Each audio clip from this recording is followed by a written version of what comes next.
President Trump's world view. It has changed in his second administration from his first. It's important for everybody to know how the president is processing the amazing amount of information that he gets every day. First of all, Mr. Trump believes the executive branch now has to be the most powerful and the most impactful part of the United States government. And that is because Congress is so partisan, so divided, it acts so slowly that literally nothing would get done if the president didn't sign executive orders and take the lead into trying to do what he wants to do. So just deferring to Congress, nothing's going to happen. They can't even pass a spending bill. So that Mr. Trump has kind of diminished Congress. And I think he's pretty much correct there. You're going to throw it into Congress, you're not going to get anything. It's going to take forever. Secondly, the world in Mr. Trump's eyes is divided very simply. You're either pro-America or you're anti-America. If you're pro-America, we'll try to help you. If you're anti-America, we're going to hurt you. That's what it is. Now, there are some places that he doesn't care about. All right, it's just a minor thing and doesn't pay attention to. But it's a very simplistic view of the world. Now, he's also a man who tries to convince, and he will make deals with people that he doesn't particularly like.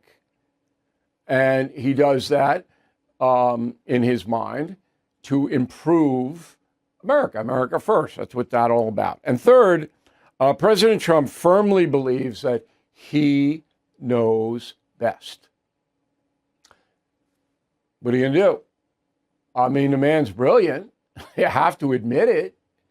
Nobody else has come close to him as far as elevating from a business portfolio into the most powerful man in the world, two-term president.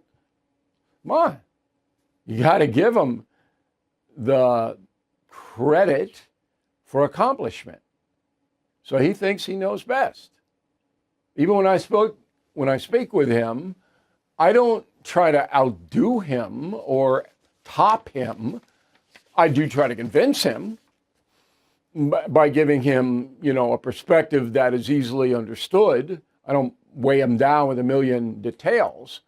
But I know, and everybody else knows, that if Donald Trump decides something, very hard to persuade him otherwise. So I'm happy to give you his worldview. If you have any questions about it, bill@BillO'Reilly.com. Here's a talking points memo, a new approach to control illegal immigration. So yesterday I just scorched 10 states who are in rebellion against the federal government. So if you are a premium or concierge member on BillO'Reilly.com, you can watch our show and get a transcript anytime you want. All right? And that is a very big convenience if you are a seeker of knowledge. So we went over that this is a rebellion, and my column is up on BillO'Reilly.com that tells you which the states they are and what they're doing. And it's ironic because it happened 157 years ago, I believe it was. Andrew Jackson, same thing with South Carolina, and Jackson took care of South Carolina. You can't be in rebellion against the federal government. Well, anyway, I am now going to put forth to you I think a pretty good solution, not a 100% solution, but something that would work. So we have a 1952 immigration law. 1952 has not been upgraded because both parties don't want to upgrade it. They both use it for political advantage. So there's no drive to have a new immigration bill or laws, set of new laws, none. So 1952, and President Truman vetoed that bill, but his veto was overridden by Congress. The reason that Truman vetoed it was he didn't believe the bill had enough non-white opportunities for people to come to the United States. It was almost all white people that were allowed in here. That's why Truman vetoed it. Anyway, As everybody knows, Joe Biden let everybody in, no restraints. And according to the Migration Policy Institute, pretty good. They're pretty good. 14 million foreign nationals crashed in here under Biden. 14 million. Now, there's a lower number put forth by Pew Research, 11 million. But it's still a colossal amount of people. Out of those 14, 11, whatever number you want to take, 10 to 15% are criminals, people who will hurt you. And that is a colossal number, too. That you add the foreign criminals to the domestic criminals, and you have a wave, and we've seen it. All right. Now, Biden didn't care. The Democratic Party doesn't care. In fact, the radical end of the Democratic Party continues to want an open border. That's what you're seeing in Minnesota. These people screaming about ICE and impeding ICE, they don't want any restrictions. And they don't want to hunt down the criminals. That's who they are. It's hard to believe, but that's who they are. And you got to accept it. Okay? So you can't surrender to it. And if I was on a Hannity radio program today, you might want to listen to that. I said, if I were the president, I'd have the FBI interviewing mayors and governors who will not enforce immigration law. By interviewing, I mean, you go in, the feds go in, you sit them down and you say, why are you not doing X? Why are you not doing Y? When you know that federal law trumps your state law. The federal law, you know that in the Constitution. That's what I've been doing now. Because if you're going to rebel against the United States and you're leading the rebellion, you're in trouble. So that has to be built. But that's not the solution. Here's the solution. So by executive order, again, Congress would never vote. You never get it into the Senate. Okay? By executive order, President Trump signs a proclamation that says if you are in this country without proper documentation, you need to go to your post office where there will be a Homeland Security form that you have to fill out. And the form will be your name, where you live, are you employed, how many children do you have, where did you come from, on and on and on. You fill it out. You put it back into the prepaid envelope and you send it to Washington, to Homeland Security, which then enters your questionnaire into a database. Now, you have 90 days to do it. That's fair, 3 months to do it. If you don't do it, then you are subject to immediate detention and deportation. That's it. You're going. And I don't think there's a court in law that would block that, because that's national security. So then you separate the people, and the thugs, the criminals, are never going to answer the questionnaire, ever. So you put them in a category, and then you have the so-called law-abiding migrants in another category, and then you adjudicate them. So it goes into immigration courts, where you'd have to hire a lot more judges to do it, but they look at it and they say, there are some people who have claimed asylum. There are some people that are married to American citizens. On and on, what's your story? And then the federal government sends you a conclusion. You have to appear at this point, or you're okay for a year, whatever it may be. Okay? And you have to carry that card wherever you go. So if ICE stops you, you produce the card, I'm cooperating, then ICE lets you go. Unless you commit a crime, unless they're hunting you for a crime, of course. So that way you get an orderly basis of deportation. You get to know who's here. And again, the bad guys aren't going to cooperate, make it a lot easier to get them out. You don't have that card, you can't produce it. Okay, it's like a license. Where's your ID? You gotta produce it. It's part of your ID. So what's the downside to that? The liberals will say privacy. Privacy?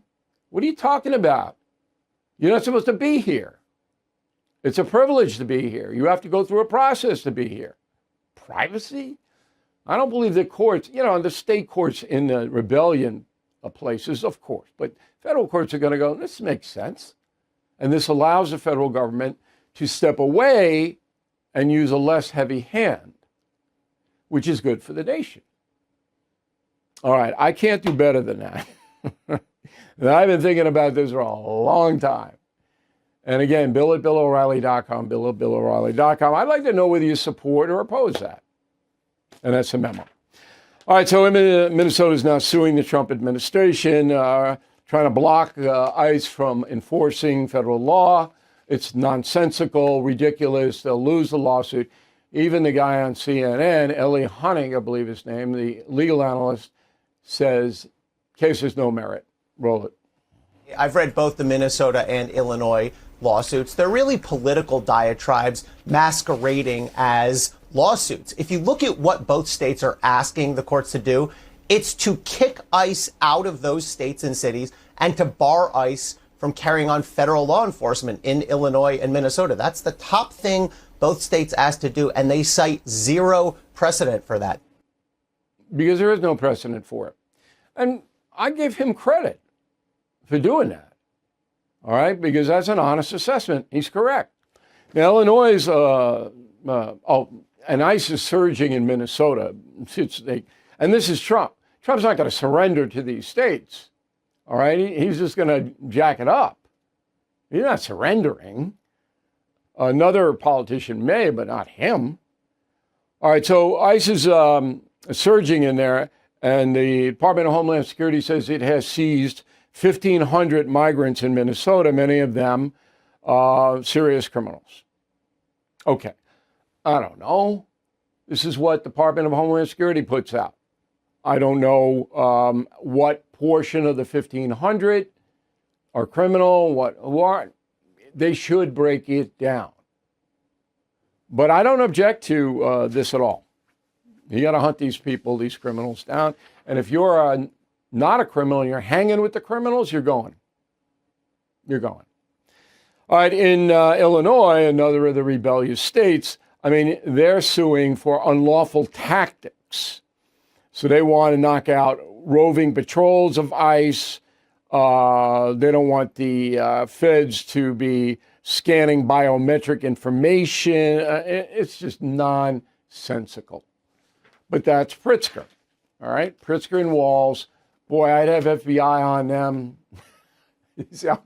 I'm more bullish on this than Trump. It's another fail. Okay, Bill Clinton didn't show up as we predicted. I never thought he would. But now the Justice Department, because of the convictions of Steve Bannon and Peter Navarro, who didn't show up for subpoenas about January 6th, and they went to prison, they can't let Clinton skate, Bill Clinton, the former president. So his lawyers told the House Oversight Committee chairman, James Comer, who subpoenaed, the whole House subpoenaed, the whole committee subpoenaed, Democrats too, signed on to the subpoena. Okay, the whole committee. And Clinton said, I'm not showing up to testify. It's about Epstein. All right, here's what Mr. Clinton's lawyers said, quote, as you know, absent a valid purpose, in light of the fact that President and Secretary Clinton have already shared information with the committee voluntarily, then the committee could obtain via the compulsory process to clear the subpoenas themselves, and any subsequent attempt to enforce them are nothing more than a ploy to attempt to embarrass political rivals, as President Trump has directed. Precedent arising from Senator Joseph McCarthy's abuse of congressional investigative powers in the 1950s and in other more recent contexts make clear the Constitution protects private citizens and former presidents alike from invalid and legally unenforceable subpoenas such as these. They're going to lose. Clintons are going to lose on that. They're going to have to go in. Now, they can take the fifth if they want, but they're going to lose on it. And here's what Congressman Comer said after that was released. Go. One reason I think most Americans want President Clinton to answer some questions is because he visited the White House. Jeffrey Epstein visited the White House 17 times while Bill Clinton was president. I've been in Congress 9 years. I think I've been to the White House 9 times in 9 years. Epstein was in the White House double the amount of time that I was under one president. And then we know that Bill Clinton flew on Epstein's plane somewhere around 27 times after the presidency. So no one's accusing Bill Clinton of any wrongdoing. We just have questions, and that's why the Democrats voted along with Republicans to subpoena Bill Clinton. All right. Well, it's a drag on for quite some time, but I expect that Clinton will lose and have to show up. And same thing with Hillary. Hillary was supposed to show up tomorrow, and she's not showing either. All right, so the Justice Department is investigating Jerome Powell, the Fed chair. Now, nobody cares about this, but I do. I'm one of the few that do. 72 years old. And Trump hates this guy. And so a lot of people say it's another revenge play by the president. Jerome Powell being investigated. But there's a little bit more here. So Powell had to testify in front of Congress about a $2.5 billion, $2.5 billion renovation of Fed headquarters in Washington. Now, how do you spend $2.5 billion on a building renovation? How is that possible? I'd like to know. It's my money. So I'm not real sympathetic to Powell. All right, I understand a personal animus here, but hey, $2.5 billion? Joining us now from Philadelphia, Anthony Esposito. He's the founder and CEO of Ascalon 6 Capital. Okay, so he follows all financial things, including the Fed. What's really going on here in your opinion, Mr. Esposito? I think that Jerome Powell, and Bill, thank you so much for having me, first of all. I think Jerome Powell has positioned himself in a really bad way with the president because he's done two things that President Trump despises. First, he's attacked America. Second, he's attacked President Trump. And he's done both of those things through his seat at the Fed and monetary policy. So how has he attacked America? I think he's attacked America with his use of interest rates. If you go back to Trump 1, and I've looked at this pretty in depth, if you go back to Trump 1, we had a strong economy. We had low inflation, sub 2%. And Jerome Powell decided that he needed to increase interest rates heading into the tail end of that election, the tail end of that term heading into the election. That made zero sense. Jerome Powell's consistently saying that he's data driven. There was no data at that time to support raising rates into a healthy economy with good employment and with low interest rates. Keep in mind, his mandate is full employment and price stability. We were in that position. He was raising rates. He then was told to cut rates by President Biden when he came into office. He cut 175 basis points in 10 days, which is unheard of in 2020. Brought rates to basically zero. And then in 2021 into 22, jacked rates up as inflation was going ballistic. And we had 12, 13, 14% inflation rate under President Biden. Threw rates up and created a regional banking crisis. That was that scenario at that point. Then we have a point where he is, where it was steady in rates.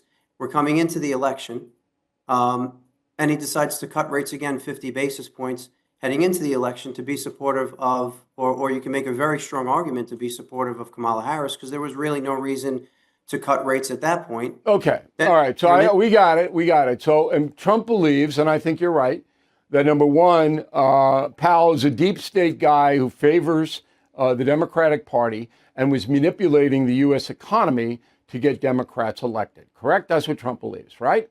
I think he pulls back the U.S. economy when he needs to under Trump, and I think he manipulates the rates to benefit the Democrats. Yes. Okay, but Powell's out of there. He's retiring in May, so why go after him on a Justice Department beef? Well, now I think you get to the point of the personal attack on President Trump. President Trump is taking this, in my opinion, as an attack on him. He's not only using the rates to hurt the economy and hurt the American worker, he's actually hurting Trump, whether it be downplaying or pushing back against an economy that's strong under term one, whether it be trying to influence voters heading into the election last year. I think that Trump at this point is not a fan of Powell. There's no hiding that. But I think when the Justice Department decides to investigate, or at least just ask the questions about what he said under oath in front of Congress, in front of the Senate, I don't think President Trump is going to step up and say, I don't think that we should do that. He's a big boy. He should be able to answer questions. And I mean, $2.5 billion is a lot of dollars. Sure is. You know, come on. Yeah. All right. So there is a bit of retribution, in your opinion, in the Justice Department. but there's enough legitimacy to make it not some kind of contrived situation. I would say I don't think President Trump had anything to do with the subpoena, but I'm sure that he's not losing sleep over it. No, but he knew about it. I mean, you know how it's a top-down Washington run. He might not have known about it before it was issued, but certainly he's up to speed.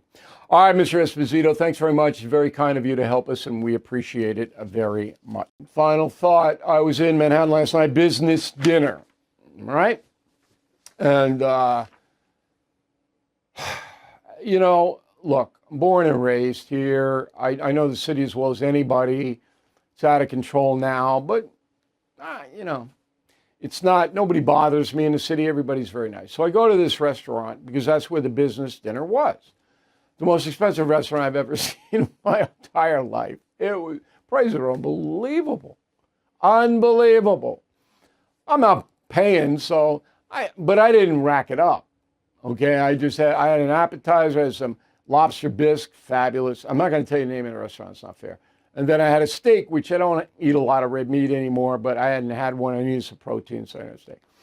Anyway, Monday night, place is packed. And if you go to a restaurant like that in Manhattan, you're looking at $150 just for you. Just for you. And that's maybe 2 drinks, maybe a little wine, a glass of wine, and maybe something else, coffee at the end. $150. And I'm going, look at this place on a Monday. So people got money, and they're spending it. Thank you for watching and listening to the No Spin News. I'm Bill O'Reilly. We'll see you again tomorrow. There's no question President Trump is governing in a non-collaborative way. All right? That means his way or the highway. And if you don't like it, then you can take him to court or try to get Congress involved or whatever. But there is a method, to use a cliche, to the president's madness. So he believes he has a mandate. 77 million Americans voted for him to correct what the Biden administration screwed up, which is colossal if you are any kind of fair analyst.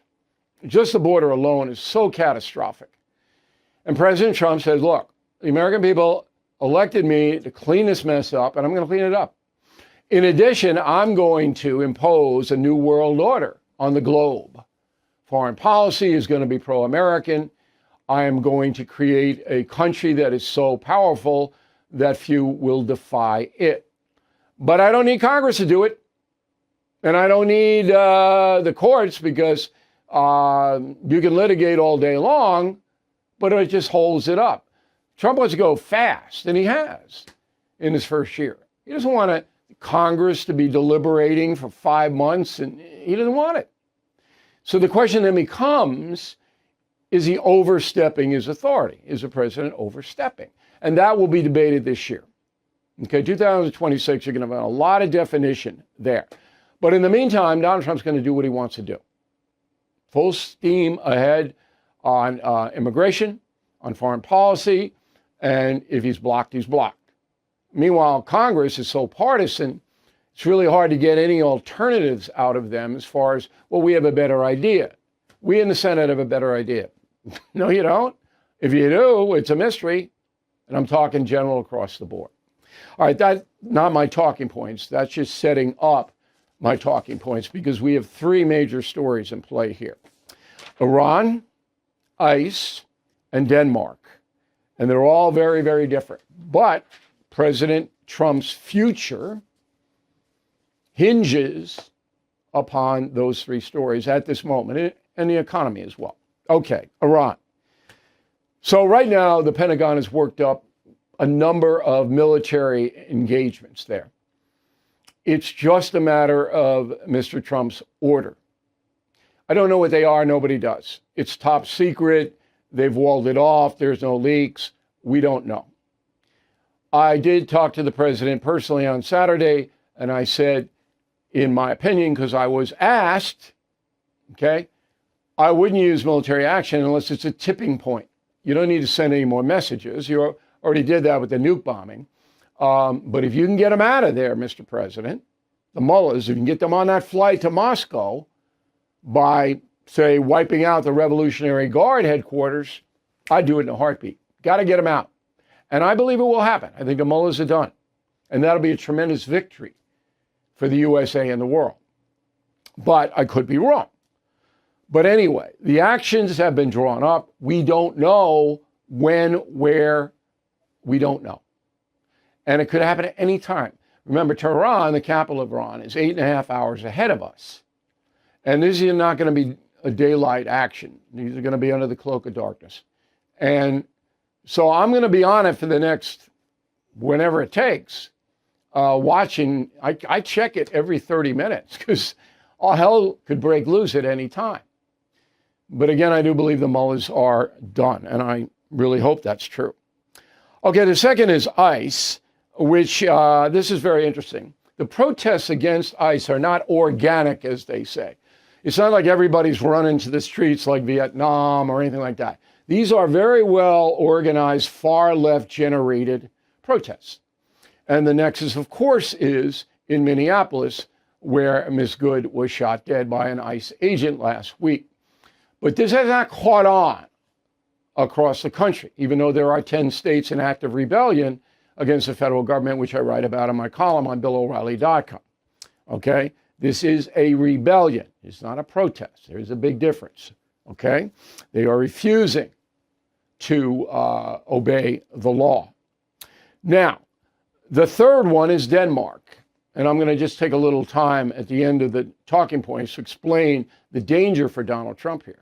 This is the most dangerous story. Denmark, not ICE, not Iran, Denmark and Greenland. That's the most dangerous for him.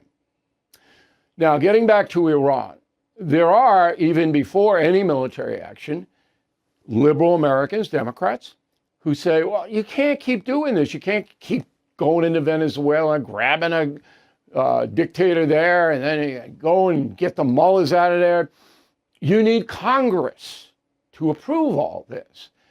And I debated Chris Cuomo on News Nation last night about that subject. Go. Let me ask you something else, though. Iran, I don't understand a legitimate basis in law for any president to say, ooh, this regime, they're bad. I don't like what they're doing to their people. I think I'll use the military and not have to go through Congress. How can the president do that in Iran? Under the national security banner. Because Iran, and we saw that with Soleimani when Trump took him out with a drone. I wrote about that in my book, Killing the Killers. Iran continues to fund worldwide terrorism and gives them billions of dollars, billions with a B. That's a national security threat to the United States. So under national security, if you can neutralize somebody like Soleimani or ISIS, as Trump did with the assistance of Barack Obama, you can do it without congressional approval. And that's what he'll use. And that's true. So the Democrats can jump up and down, they can sue, they can do this, they can do that. The president has the authority, based upon what happened after 9/11, to take out national security threats without getting permission.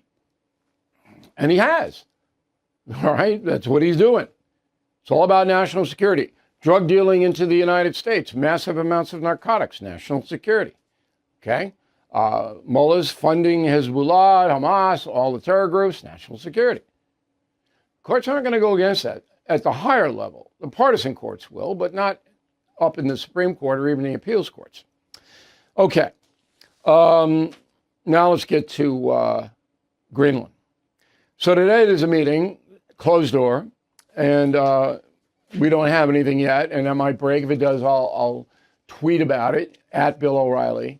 It's important you keep us on the band. So we don't know yet, but we know obviously a high-level meeting. Vice President's there, Vance, and Marco Rubio, Secretary of State, are meeting with the Danish Foreign Minister and his Greenland counterpart. Now, I fully expect them to work out some kind of deal because if the United States invades Greenland with troops, which is, I can't imagine that would ever happen. I said that to President Trump. I said, this would fracture the NATO alliance.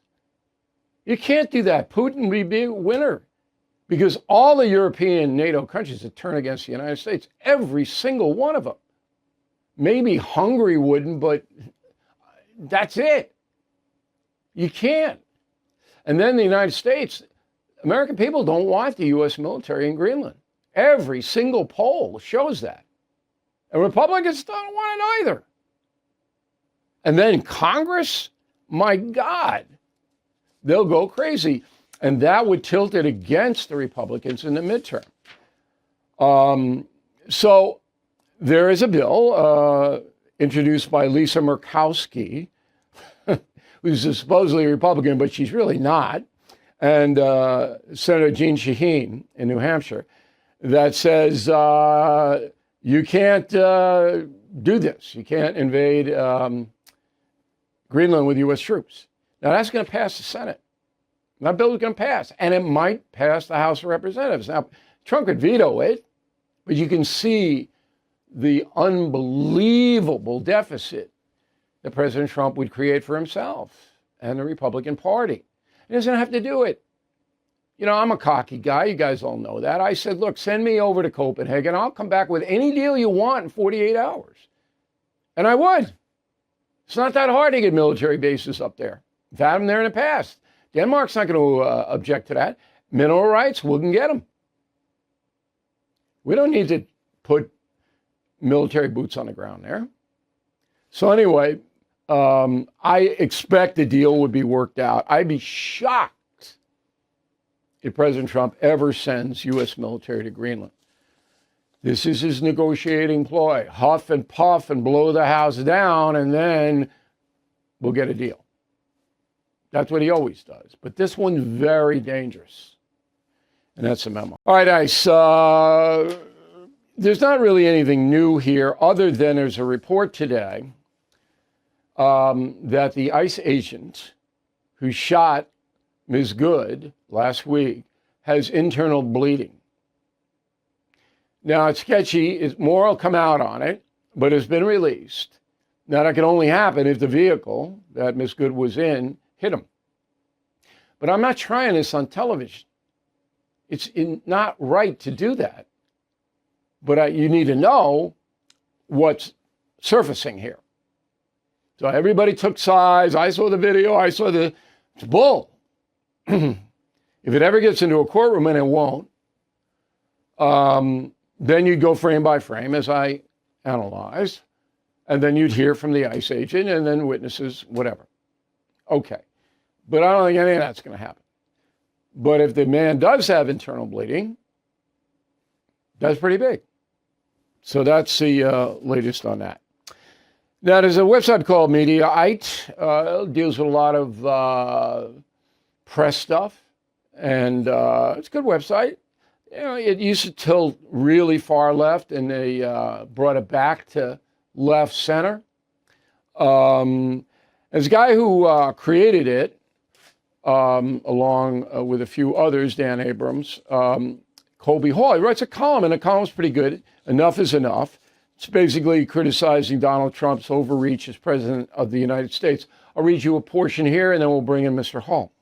Quote, what distinguishes the current moment is not the impulse to push boundaries, but the scale, speed, and brazenness with which these accumulated precedents are being exploited. Obama used drones and faced criticism, but operated within executive branch legal frameworks. Trump extracts foreign leaders and announces it as a fait accompli.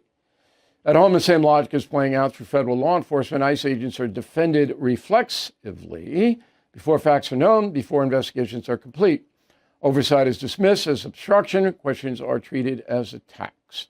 Power is insulated first, examined later. Unquote. Colby Hall joins us now from Brooklyn. So the mindset of the President of the United States is that his opposition is so entrenched that they don't care about what's good for the country. And so he has to cut through that.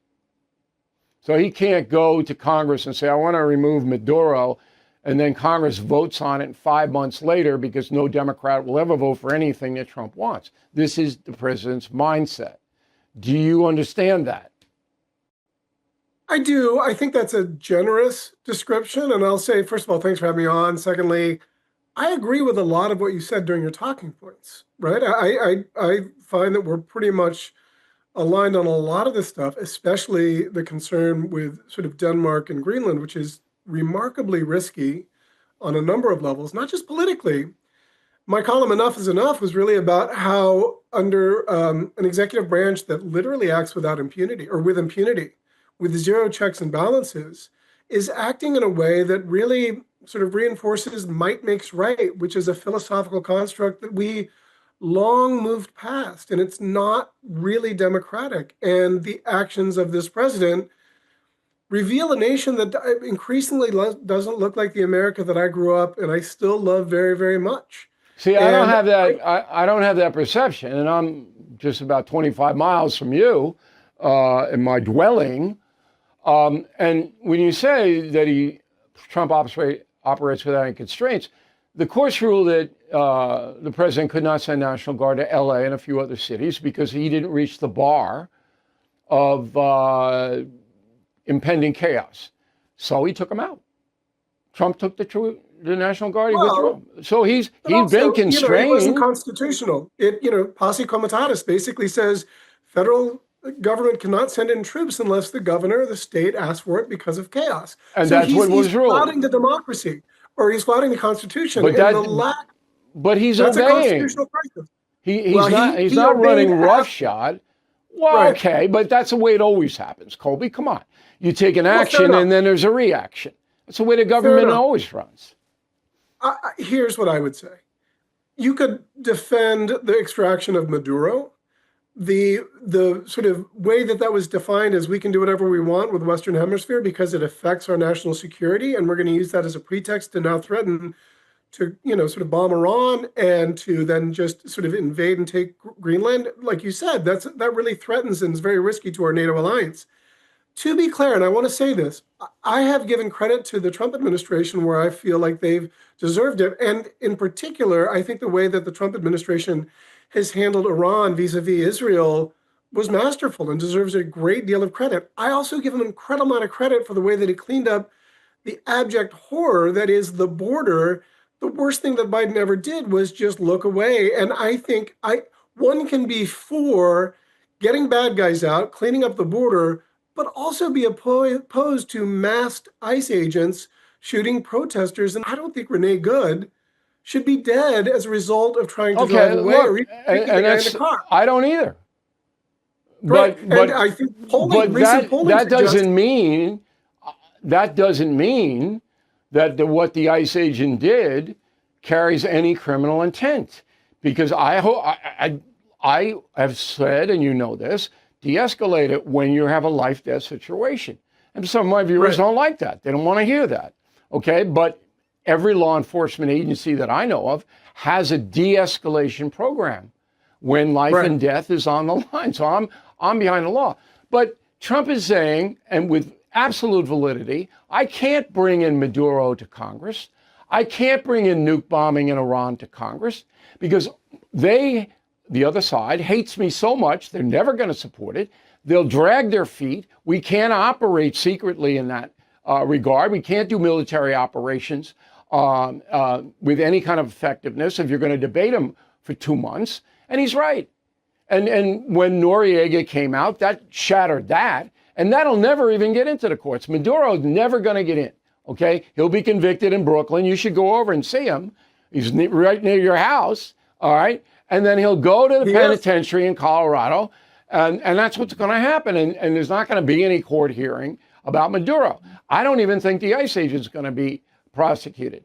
Now, do you agree with me that there are 10 states in open rebellion to the United States government because they fail to obey the law? It's okay to protest the law. There's no problem with that.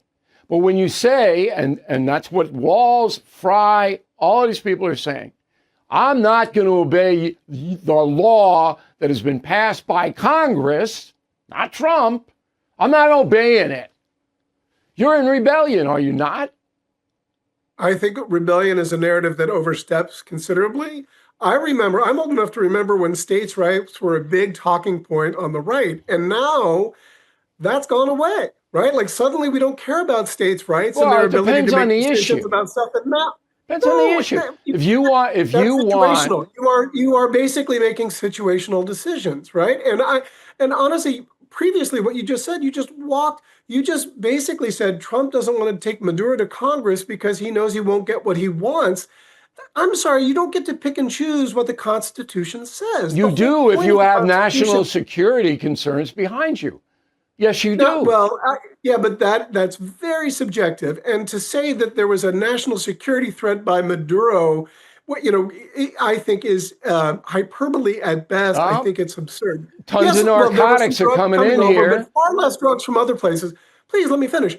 Look, the whole point of the Constitution is checks and balances. You can't simply say I'm going to avoid checks and balances if I know that a congressional check and balance is not going to give me what I want. But you And that sort can, of perfectly Colby. illustrates my point. You No, he's can if acting in. there's precedent about national security. After 9/11, all of that changed. All of it changed. I think so herein lies the gray area of this dialogue, and I appreciate the chance to describe it. I think there's overreach, and I think a lot of people feel that there's overreach. Honestly, in hindsight, I care less about the Maduro extraction because he's clearly a bad guy. And this is very personal for me because my nephew is on USS Ford. He's a naval intel officer, and he was very much a part of the whole Growler part. And I'm extremely proud of him, but I'm Okay. also concerned about him. And look, And so it's I a will say- good, it's a good debate, but I live in the real world and I know what's going to happen. And Trump is not going to lose any of these things at all because of the He's national losing the security polling thing. battle. When it comes to ICE, only 28% of the people are sort of agreeing with the narrative that the ICE agent was justified in shooting her. Well, That's now very, if very he has low. injuries, that polling is going to change. But even if it doesn't change, all right, Trump is basically saying this, and I'll give you the last word on it. My job, I was elected to protect the American people, and I'm going to do it. And I am not going to submit to some theoretical process when I believe I have the authority to take out people like Maduro, the Mullers, people who are threats to this country. And that's his mindset. And the only way you constrain it is the Supreme Court. That's the only way. Says no. And the federal court said no to guard in LA and other places, Oregon, all right, and Trump pulled them back. Last word. I think you're being very generous. I don't think a lot of people feel like mullahs in Iran pose a direct threat to their lives. I think billions to terror groups? Billions to terror groups? I'm telling you, I think geopolitically they are a huge threat and they should be extracted. And you and I agree largely on the foreign policy there. I'm talking about politically. I don't think a lot of people in Overland Park, Kansas, where I grew up, see that as a perfect threat. I also think that a lot of people want immigrants who are illegals extracted from our nation, but they don't want to see masked ICE agents invading homes without a search warrant. They don't want to see protesters shot in the face. I'll see that point that ICE has to tighten it up a little bit and has to be more, give more of an explanation. All right, Colby, very good debate, very lively. I want everybody to read your column on media. Thanks for taking the time. Okay, be good pins, right? Or I'm good, whatever. I think it was be good, right? So these were at the Golden Globes, which the ratings for the Golden Globes are catastrophically low. And that was expected, but there are the pins. So I said to my staff, where do these pins come from? I can't go to CVS and buy them. So they came from the ACLU. Of course they did. Move On, other far left organizations. They sent out blasts on their social media to the far left people, said, hey, we're going to be at certain Golden Globe events. We'll have the pins. You come over, you can get them. That's how it happened. And that's my point. This stuff isn't organic. This stuff is real well organized against ICE and President Trump. Final thought of the day, I'm not going to be here tomorrow because I'm going to be on assignment in Florida. I know, I can hear it. I can hear it. Oh, yeah, sure. But it's true. And I told you last week that we're doing some specials. That would be special interviews.